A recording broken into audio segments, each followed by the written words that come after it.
प्रधानमंत्री नरेंद्र मोदी का मॉरिशस में गर्मजोशी से स्वागत। पोर्ट लुइस में प्रधानमंत्री नवीन चंद्र राम गुलाम ने खुद की अगवानी। पीएम कई कार्यक्रमों में लेंगे हिस्सा।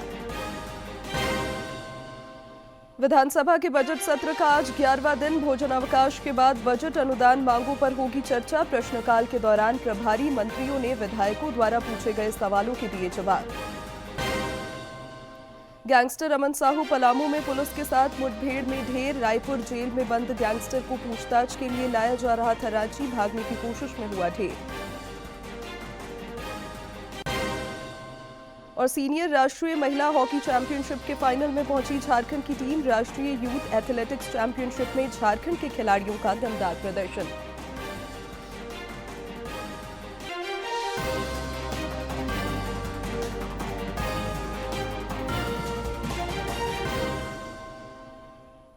नमस्कार, प्रादेशिक समाचार में आपका स्वागत है। मैं हूं शिवानी कुमारी और अब समाचार विस्तार से। प्रधानमंत्री नरेंद्र मोदी मॉरिशस के 2 दिवसीय दौरे पर हैं। पोर्ट लुइस पहुंचने पर उनका एयरपोर्ट पर गर्मजोशी से स्वागत किया गया। मॉरिशस के प्रधानमंत्री नवीन चंद्र राम गुलाम ने खुद पीएम मोदी की अगवानी की। इस दौरान श्री मोदी को गार्ड ऑफ ऑनर भी दिया गया। साथ ही तोपों से सलामी दी गई। भारतीय मूल के लोगों ने भी बाद में प्रधानमंत्री का विभिन्न तरीकों से स्वागत किया। प्रधानमंत्री आज अपने मॉरिशस के समकक्ष के साथ प्रतिनिधि मंडल स्तर की वार्ता भी करेंगे। साथ ही भारतवंशियों के कार्यक्रम में शिरकत करेंगे।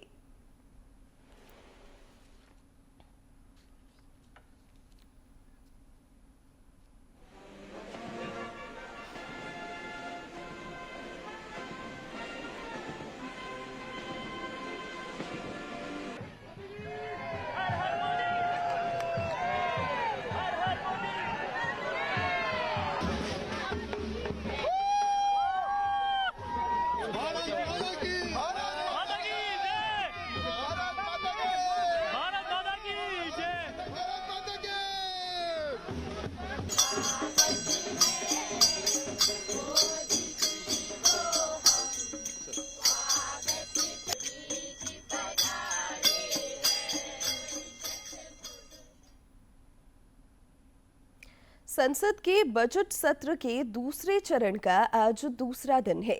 सदन में सरकार की नजर विधायी कार्यों को निपटाने की है। आगामी 4 अप्रैल तक चलने वाले संसद के दूसरे चरण के सत्र में कुल 20 बैठकें होनी है। इस दौरान बजट अनुदान मांगों पर चर्चा होगी और उन्हें पारित किया जाएगा। जिसके मंत्री अमित जी हैं और उसको आगे कारगर एवं प्रभावी बनाने के लिए अभी कोऑपरेशन का एक विश्वविद्यालय स्थापन करने का एक संविधान अधिनियम बनाने का भी प्रस्ताव है। तो ये जो यूनिवर्सिटी बनेगा विश्वविद्यालय, मेरा प्रश्न ये है कि कितने लोगों को कितना दिन में प्रशिक्षण करने का इसमें प्रावधान रखा है ताकि जल्द से जल्द हम जो कोऑपरेटिव सेक्टर में ट्रेनिंग देने का सोचे हैं यूनिवर्सिटी के माध्यम से वो पूरा हो सके। माननीय अध्यक्ष महोदय, मैं आपके माध्यम से माननीय सदस्य को बताना चाहता हूं,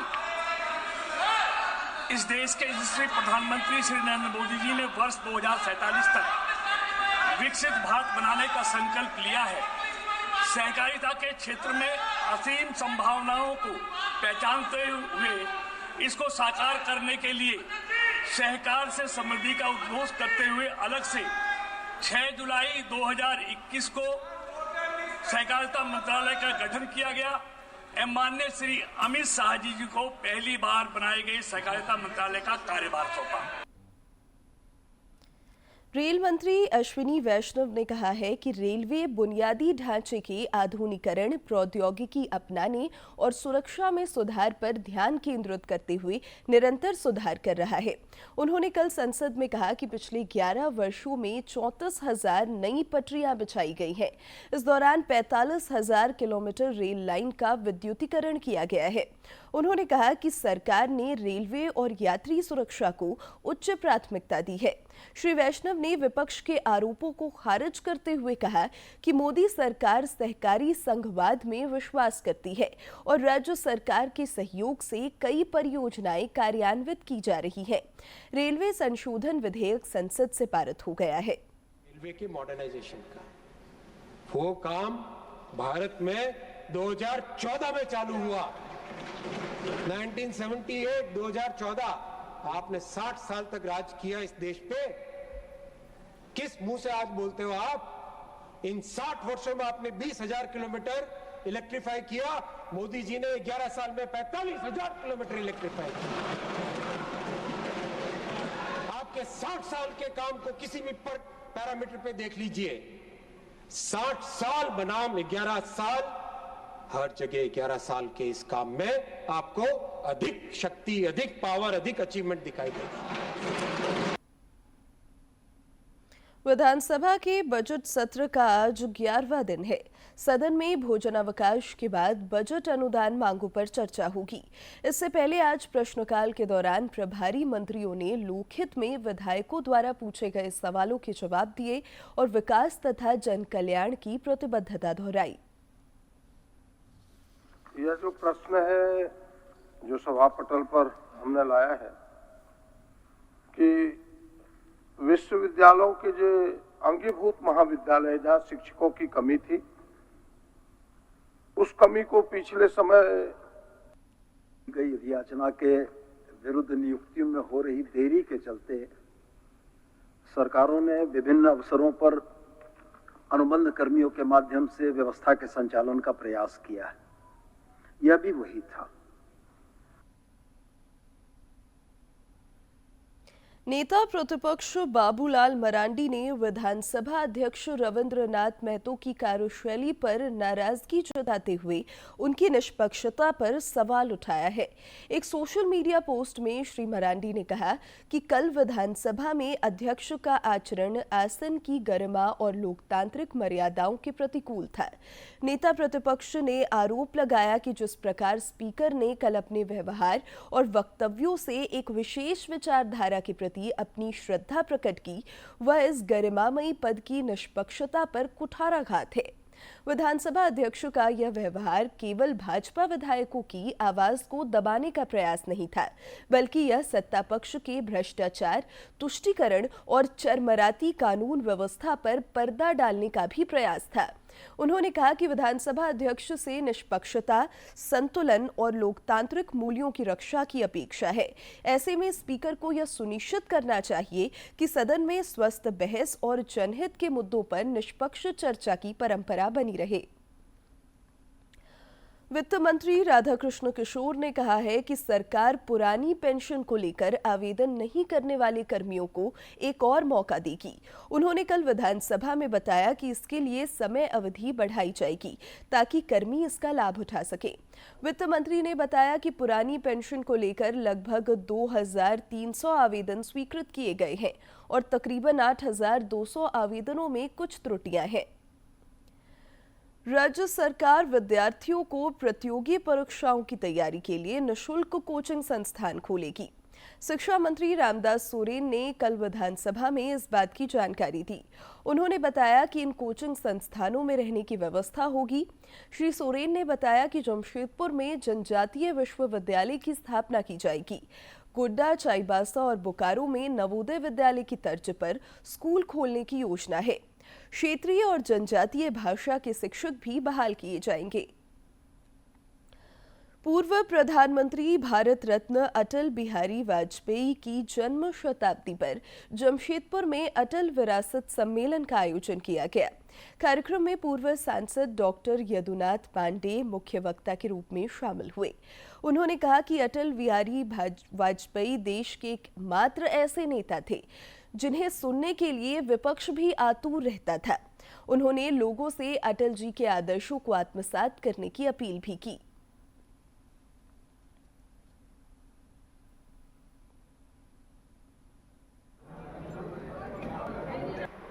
तो इन्होंने ही राम रथ की योजना का प्रारूप बताया कि राम इस देश को जोड़ सकते हैं। और सागर से सर्जित में आतंकी विस्तार से मिलने जाता था। जब आतंकवादियों ने जब चुनौती दिया तो लाल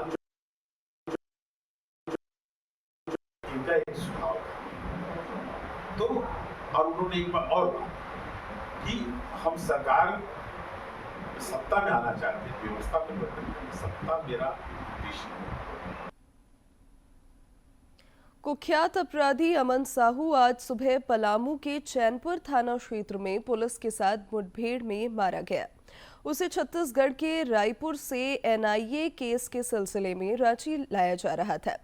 बताया जा रहा है कि चैनपुर थाना क्षेत्र में पहुंचने पर घात लगाकर अपराधियों ने पुलिस गाड़ी पर पहले बम फेंका, फिर फायरिंग की। इसी क्रम में Aman Sahu special task force STS के एक जवान से इंसास राइफल छीनकर भागने लगा। इस दौरान उसने गोली चला दी, जिससे जवान घायल हो गया। पुलिस ने जवाबी कार्रवाई करते हुए अमन साहू को ढेर कर दिया।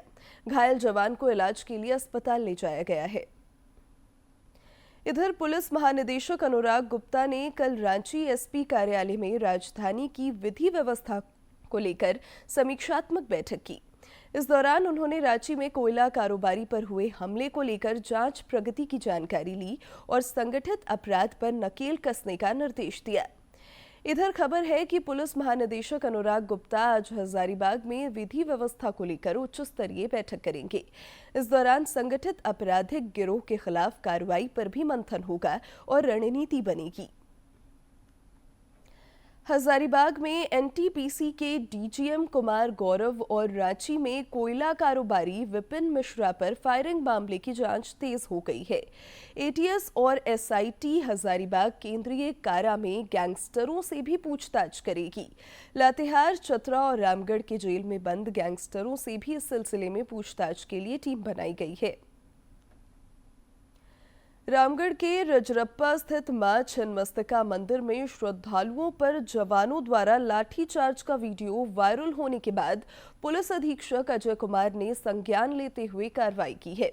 उन्होंने मामले में 2 जवानों को लाइन हाजिर होने का आदेश दिया है। बताया जा रहा है कि मां छिन्नमस्तिका मंदिर में मुंडन मुहूर्त और एकादशी को लेकर उमड़ी भारी भीड़ के दौरान अफरा तफरी का माहौल हो गया, जिसके बाद पुलिस को बल का प्रयोग करना पड़ा। देखने से प्रतीत हो रहा है कि भीड़ को कंट्रोल करने के लिए आरक्षी के द्वारा उसमें छड़ी से ये किया जा रहा है। हमने उसकी थाना प्रभारी को अविलंब जैसी सूचना मिला, मैंने उसको इसके संबंध में उसकी जांच की। जांच से बात प्रकाश में आई कि 2 जवान हैं जो कि जैप से बिलोंग करते हैं और वहाँ पे प्रतिनियुक्त थे। आज उसको इमीडिएट उसको मेरे संज्ञान में आते ही अभी कुछ देर पहले ही उसको लाइन हाजिरी का तुरंत आदेश दिया गया है और उसमें आगे जो भी विधि सम्मत कार्रवाई होगी उसमें हम लोग देख रहे हैं। जमशेदपुर में पुलिस ने 3 शातिर अपराधियों को गिरफ्तार किया है। उनके पास से हथियार और कारतूस बरामद किए गए हैं। एसएसपी किशोर कौशल ने बताया कि ये सभी आपराधिक घटना को अंजाम देने के लिए जुटे थे।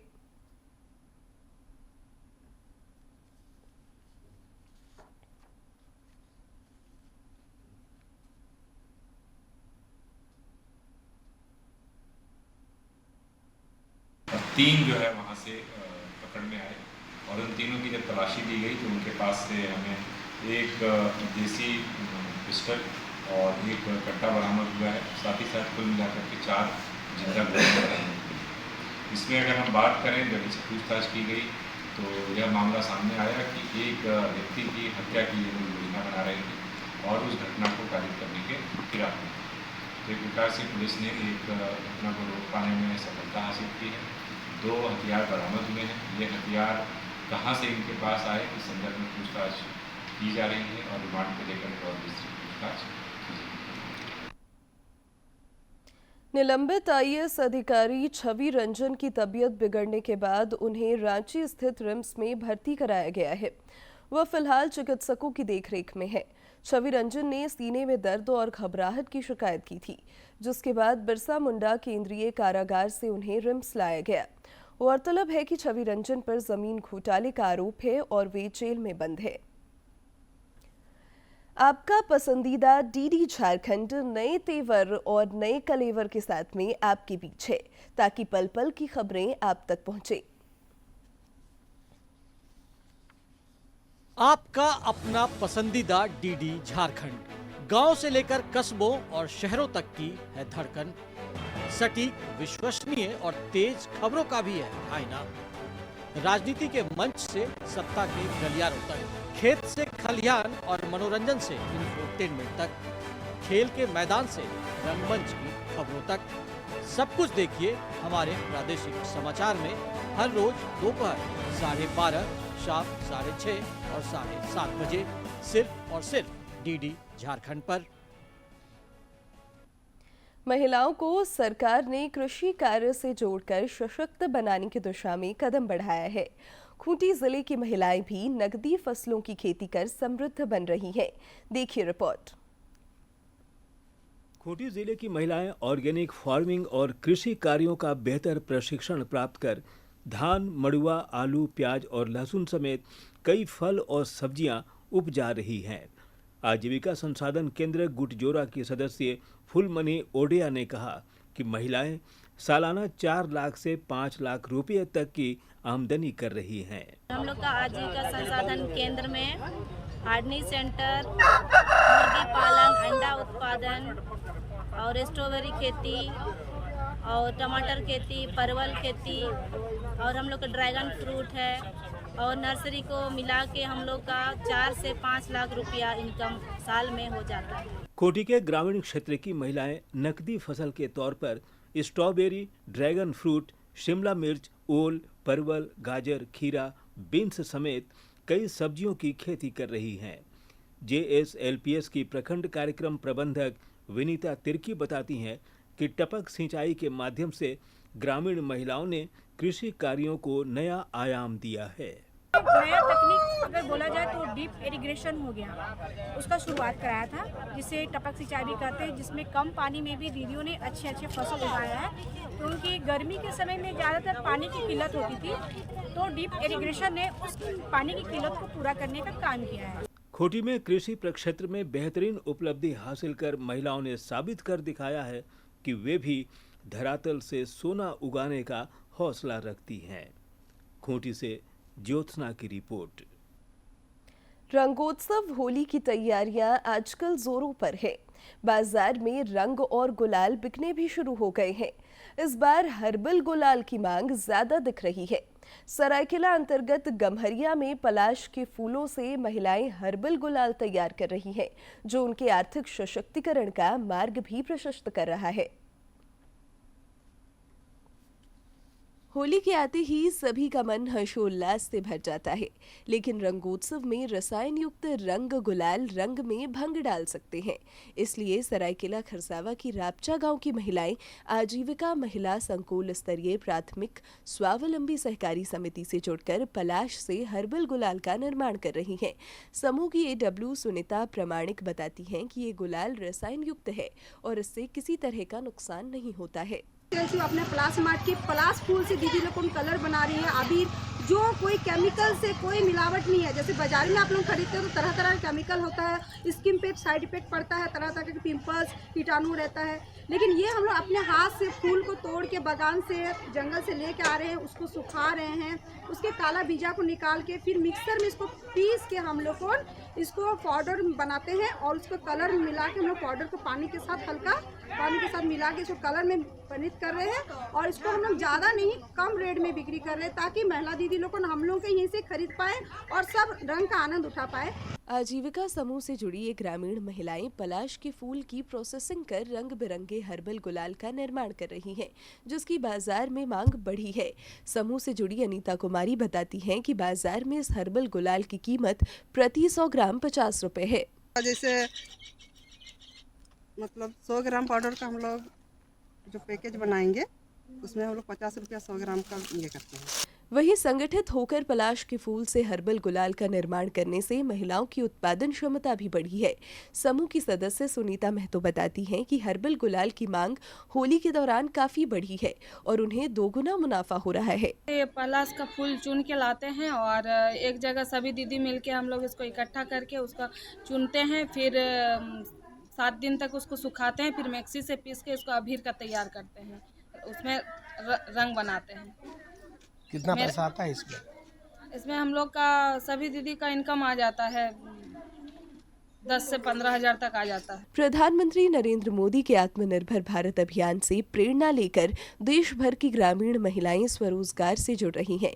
सरायकेला खरसावां के गम्हरिया के रापचा गांव की ये महिलाएं स्वरोजगार से जुड़कर समृद्ध बन रही हैं। सरायकेला खरसावां से अनूप मिश्रा की रिपोर्ट। रांची के नजदीक सिल्ली में रेलवे ट्रैक पार करते समय कल एक रात एक हाथी ट्रेन के इंजन से टकरा गया, जिससे उसकी मौत हो गई। क्रेन मंगाकर हाथी को ट्रैक से हटाया गया। बताया जा रहा है कि Ranchi Tata MEMU passenger train Ranchi की ओर से मुरी जा रही थी। इसी दौरान यह हादसा हुआ। इस घटना की वजह से कई ट्रेनें रांची से विलंब से खुली और लगभग 2 घंटे तक परिचालन बाधित रहा। दुबई में चैंपियंस ट्रॉफी क्रिकेट में विजय पताका लहराने के बाद टीम इंडिया के खिलाड़ी स्वदेश लौट आए हैं। कप्तान रोहित शर्मा मुंबई एयरपोर्ट पर उतरे, जहां उनका गर्मजोशी से स्वागत हुआ।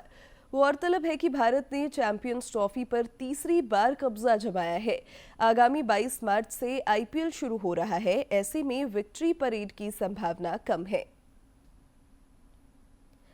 पटना में चल रहे राष्ट्रीय यूथ एथलेटिक्स चैंपियनशिप में झारखंड के खिलाड़ियों का दमदार प्रदर्शन जारी है। साकेत मिंज ने जहां दौड़ में राज्य को स्वर्ण पदक दिलाया है, वहीं ऊंची कूद में हजारीबाग के अफरोज अहमद ने स्वर्ण पदक जीतकर राज्य का मान बढ़ाया। प्रतियोगिता में हिमांशु कुमार सिंह ने कांस्य पदक जीता। इस उपलब्धि पर झारखंड एथलेटिक्स संघ प्लानिंग कमेटी के अध्यक्ष डॉक्टर मधुकांत पाठक और संघ के अन्य पदाधिकारियों तथा खेल प्रेमियों ने राज्य के पदक वीरों को बधाई दी है। झारखंड की टीम हॉकी इंडिया सीनियर राष्ट्रीय महिला हॉकी चैंपियनशिप के फाइनल में पहुंच गई है। कल खेले गए सेमीफाइनल मुकाबले में झारखंड की टीम ने महाराष्ट्र को पेनल्टी शूटआउट में 3-2 से पराजित कर फाइनल में प्रवेश किया। हरियाणा के साथ कल टीम का खिताबी मुकाबला होगा। इससे पहले झारखंड की टीम 10 साल पूर्व इस प्रतियोगिता के फाइनल में पहुंची थी और उपविजेता बनी थी। और अब देखते हैं राज्य के विभिन्न जिलों की खबरें फटाफट अंदाज में।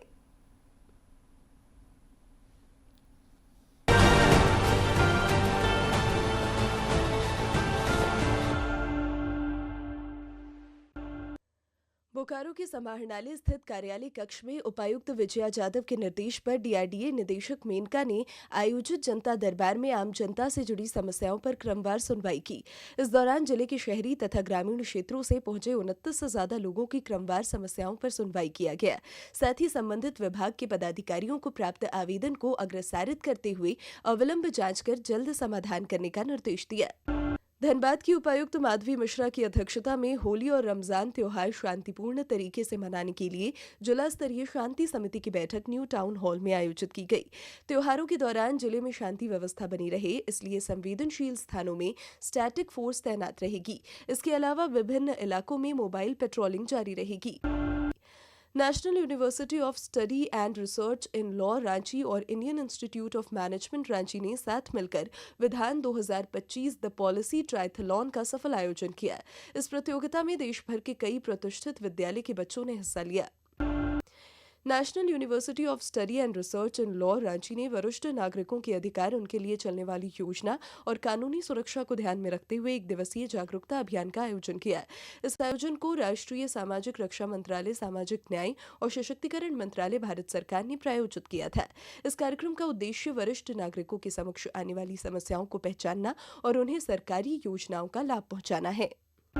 साहिबगंज जिले के समाहरणालय सभागार में होली को शांतिपूर्ण व सौहार्दपूर्ण माहौल में संपन्न कराने को लेकर बैठक आयोजित हुई। सुरक्षा के कड़े इंतजाम, संवेदनशील क्षेत्रों में अतिरिक्त पुलिस बल की तैनाती और शांति समिति की बैठकें सुनिश्चित करने के निर्देश दिए।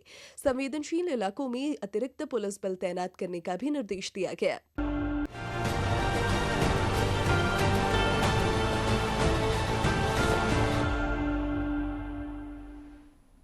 और अब बात मौसम की।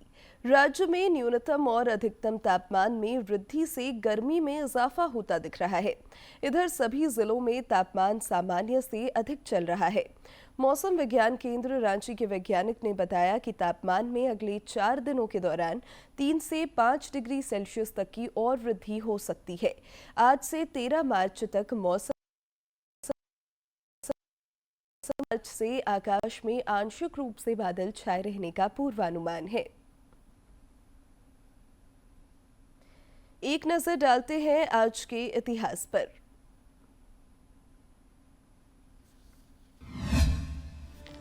मार्च वर्ष 2011 को जापान में तोहोकू के पास समुद्र में रिएक्टर स्केल पर 9 पैमाने का भूकंप आया। यह जापान के इतिहास में दर्ज अब तक का सबसे शक्तिशाली भूकंप था।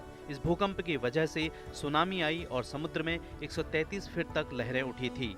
इस भूकंप की वजह से फुकुशिमा दइची परमाणु ऊर्जा संयंत्र को भीषण नुकसान पहुंचा और रेडिएशन का रिसाव होने लगा।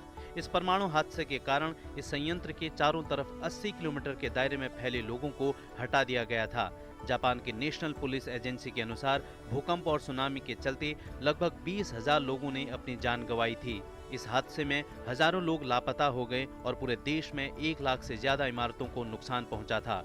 शुरुआती अनुमानों के मुताबिक इस भूकंप में तकरीबन 14.5 अरब डॉलर से 34.6 अरब डॉलर तक का नुकसान हुआ। 11 मार्च वर्ष 1980 में चंद्रभानु गुप्ता का निधन हुआ। ये एक स्वतंत्रता संग्राम सेनानी और राजनेता थे। इनका मानना था कि जो काम करो वह हटकर करो। चंद्रभानु 17 साल की उम्र में ही स्वतंत्रता आंदोलन में शामिल हो गए और ब्रिटिश हुकूमत के खिलाफ आवाज बुलंद की। ये वर्ष 1946 में बनी उत्तर प्रदेश की पहली सरकार में गोविंद बल्लभ पंत के मंत्रिमंडल में पार्लियामेंट्री सेक्रेटरी के रूप में सम्मिलित हुए। वर्ष 1960 में ये पहली बार उत्तर प्रदेश के मुख्यमंत्री बने और 3 बार उत्तर प्रदेश के मुख्यमंत्री रहे।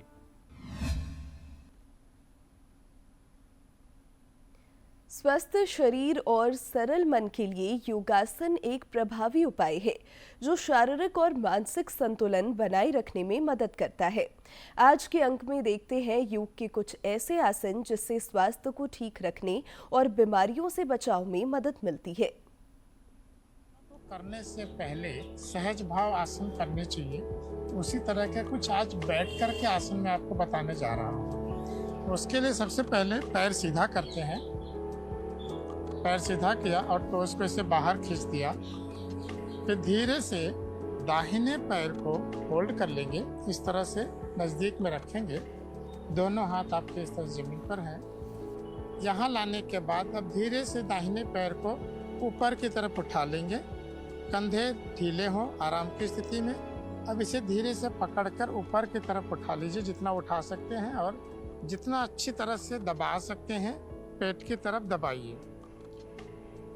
दबाकर कुछ क्षण यहाँ रुककर फिर धीरे से पैर को उसी तरह से सीधा कर देंगे। सेम यही चीज अब बाएं पैर से पहले पैर को नजदीक लाइए, फिर धीरे से उसको ऊपर उठाइए।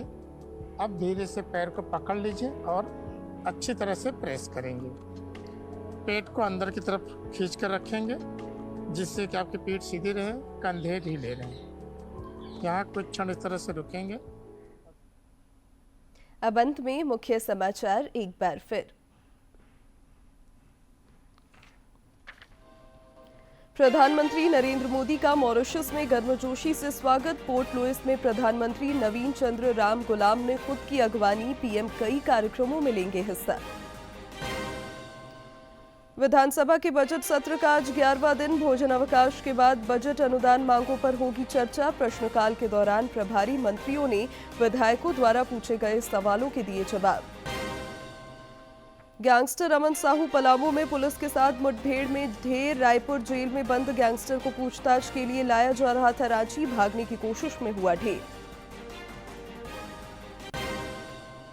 और सीनियर राष्ट्रीय महिला हॉकी चैंपियनशिप के फाइनल में पहुंची झारखंड की टीम। राष्ट्रीय यूथ एथलेटिक्स चैंपियनशिप में झारखंड के खिलाड़ियों का दमदार प्रदर्शन।